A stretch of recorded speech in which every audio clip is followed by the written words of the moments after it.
देखो रसूलुल्लाह सल्लल्लाहु अलैहि वसल्लम ने इरशाद फरमाया, खवातीन से खिताब किया कि औरतें जहन्नम में मर्दों से ज्यादा होंगी। खवातीन ने पूछा क्यों? इस हदीस में तो है औरतें ज्यादा होंगी, दूसरी हदीस में आता है जन्नत में भी औरतें ज्यादा होंगी। एक और हदीस है। ये मैं इसलिए कह रहा हूं कि खवातीन डर जाती हैं कि हम यहां भी वहां भी दुआ कर, क्या मजाक है। वजह उसकी है कि खवातीन की आबादी ही ज्यादा होगी, तो जाहिर है इधर भी ज्यादा तो उधर भी ज्यादा।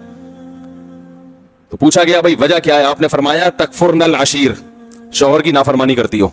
नाशुक्री, नाफरमानी नहीं, कुफ्र कहते हैं नाशुक्री को। कैसे नाशुक्री? फरमाया सारी जिंदगी खिलाता है पिलाता है। आज कोई मर्द बीवी को छोड़ दे, बेचारी का क्या पुरसाने हाल होता है हमारे माशरे में। घर उसको लेके देता है, गैस बिजली का बिल, छत मुहैया की, उसको तहफ्फुज दिया, उसकी औलाद का हमेशा के लिए मुहाफिज बना, इतने बड़े बड़े इनामात एहसानात। और नबी ने फरमाया किसी दिन थोड़ी सी ऊंच नीच हो जाए, उसकी तनख्वाह कम हो गई बेचारे की, अब गोश्त नहीं ला पा रहा, तोरियों पे गुजारा करवा रहा है, नाश्ते में अंडे का इंतजाम नहीं कर सका, आज बेगम बगैर नाश्ते के रह लो, आज नाश्ता नहीं करते, ठीक है ना, थोड़ी तनख्वाह मेरी, हालात टफ चल रहे हैं, या नाश्ता करो मगर अंडा ना मंगवाओ, पराठा डबो के, मुफ्ती साहब ने कहा डबो के खाने का अपना ही मजा है, तो आज हम पराठा चाय में डबो के खा लेते हैं। तो नबी सल्लल्लाहु अलैहि वसल्लम ने फरमाया कभी कुछ हो जाए ना तो क्या औरत ताना कैसा देती है, मा राअयतु मिनका खैरन क़त्तु, मैंने कभी भी आपसे खैर, सब औरतें नहीं लेकिन बहुत सी औरतें ये काम करती हैं कि मैंने आपसे कभी खैर नहीं देखी, मैं इस घर में आई हूं, मुझे मिला क्या है। कितना बड़ा जिंदगी भर के हमारे मुस्लिम मुआशरे में तो मर्द तो बहुत ज्यादा तहफ्फुज देता है। कैसे बाप अपनी बेटी के लिए रिश्ते तलाश कर रहे होते हैं क्योंकि अच्छा आदमी मिल जाए, और फिर तलाक से डरती भी है, कहती है तलाक देके मुझ पर जुल्म कर दिया, मुझे ये कर दिया। तलाक देके क्या किया उसने? अपने आप से जुदा कर दिया ना, तो अब रो क्यों रही हो? इसका मतलब वो ना देता तो तुम पर एहसान था उसका कि उसने तुम्हें ठिकाना दिया हुआ है, और देना गलत समझा जाता है मुआशरे में, इसलिए कि वो जो तमाम तहफ्फुजात उसने दिए हुए थे वो तुमसे छीन लिए हैं। तो नुकसान औरत का होता है कि नहीं होता? तो कितनी बड़ी फजीलत है। लेकिन नबी ने फरमाया कि तकफुरनल अशीर, जो अशीर है ना हमेशा साथ रहता है, तो उसकी नाशुक्री करती हो। तो भाई इससे साफ पता चलता है कि जब किसी की खिदमात ज्यादा हो, बाप और मां का भी यही हुक्म है, अब्बा को बर्दाश्त करने का हुक्म है कि नहीं है? आपके वालिद साहब अगर आप जेयूआई में और अब्बा पीटीआई की तारीफें शुरू कर दें इमरान खान की, अब्बा को बोलोगे अब्बा आप मेरे दिल से उतर गए? बोलोगे? बोलो ना भाई। आप जेयूआई के हो, आप धरने में शिरकत के लिए जा रहे हो और अब्बा ने कहा पीटी इमरान खान जिंदाबाद, आप बोलोगे यार अब्बा ऐसी बातें नहीं करो यार, बस यही बोलोगे ना, अब्बा ये नहीं करो यार, मैं धरने में जा रहा हूं, आप कह रहे इमरान खान जिंदाबाद।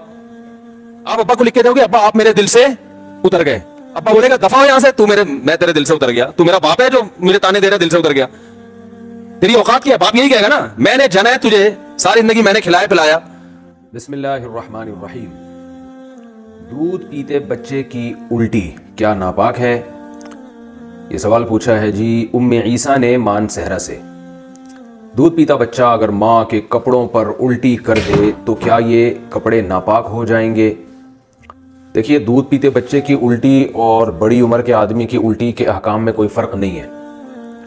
अगर मुंह भर के उल्टी हुई है, यानी मुंह भर का मतलब कि बहुत ज़्यादा उल्टी हुई है और मुंह फुल जैसे भर जाता है, तो चाहे बड़े की उल्टी हो या बच्चे की उल्टी हो, दोनों नापाक हैं। अगर वो यानी ये हथेली की गहराई जो है ना, जो 5 रुपए का आजकल सिक्का होता है, इसके बकदर अगर लगी हुई है तो कपड़ा नापाक है, इससे कम है तो शरीयत में मुआफ़ है वो।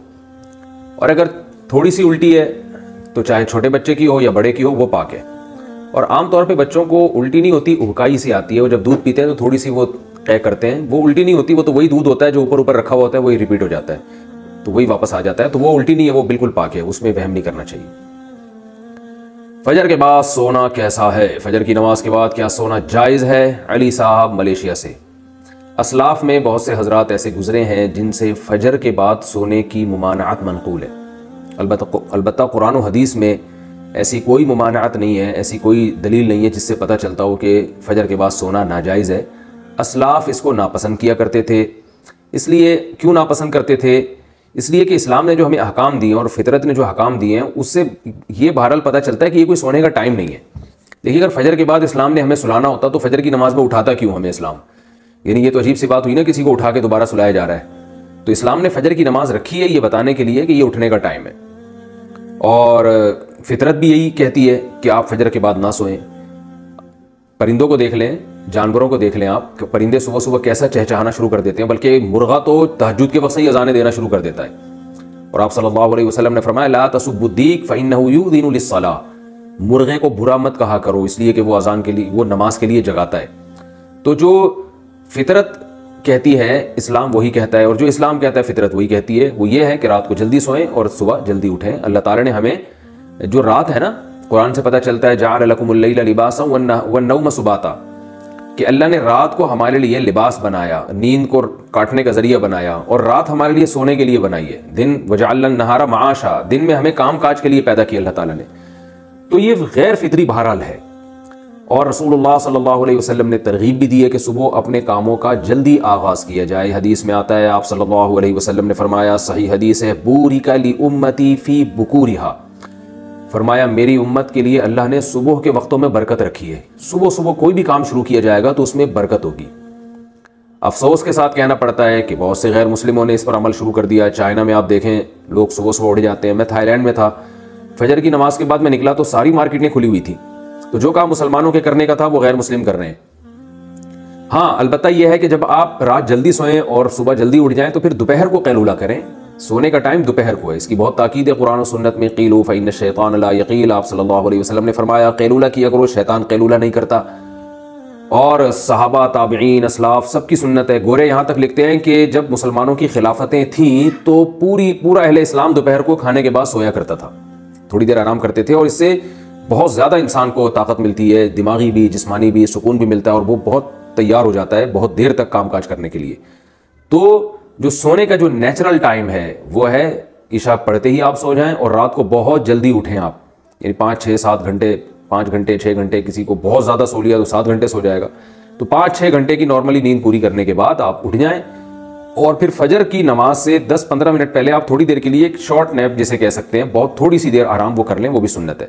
यानी आप रात बहुत जल्दी सो गए, ईशा पढ़ते ही बहुत जल्दी रात को उठ गए आप, क्योंकि कई घंटों की आपकी नींद पूरी हो जाएगी अगर आप ईशा के बाद सोते हैं। और फिर फजर की नमाज से पहले आप थोड़ी देर, अजान के बाद नमाज से पहले 10-15 मिनट आप थोड़ी देर हल्की सी नींद ले लें, उससे दोबारा फ्रेश हो जाएंगे। उसके बाद फिर आप दोपहर को खाने के बाद थोड़ी देर आराम करें, सोएं। तो ये जो नेचुरल यानी सोने की ये रूटीन है, तो ये बहुत इसकी यानी सुन्नत से भी साबित है, सहाबा से भी, असलाफ से भी। अलबत्ता ये कोई फ़र्ज़ वाजिब नहीं है, क्योंकि बाज़ लोगों की रूटीन ऐसी होती है कि वो बेचारे रात को नहीं सो सकते, उनके काम नाइट ड्यूटी है किसी की, या किसी को स्टडी के लिए फुर्सत ही उस टाइम पे मिल रही है, या और कोई ऐसा मसला है किसी के साथ, तो इसका कोई फ़र्ज़ वाजिब से ताल्लुक़ नहीं है। तो ऐसी कंडीशन में अगर किसी की रात को नींद पूरी नहीं हो सकती तो फजर के बाद भी वो सो सकता है, क्योंकि नींद पूरी ना करना ये ज़्यादा नुकसानदेह बनिस्बत इसके कि आप गलत टाइम पर सो के नींद पूरी कर लें, ये फिर भी निस्बतन बेहतर है। क्योंकि नींद ही नहीं हो फिर तो बहुत बड़े नुकसान हो जाएंगे।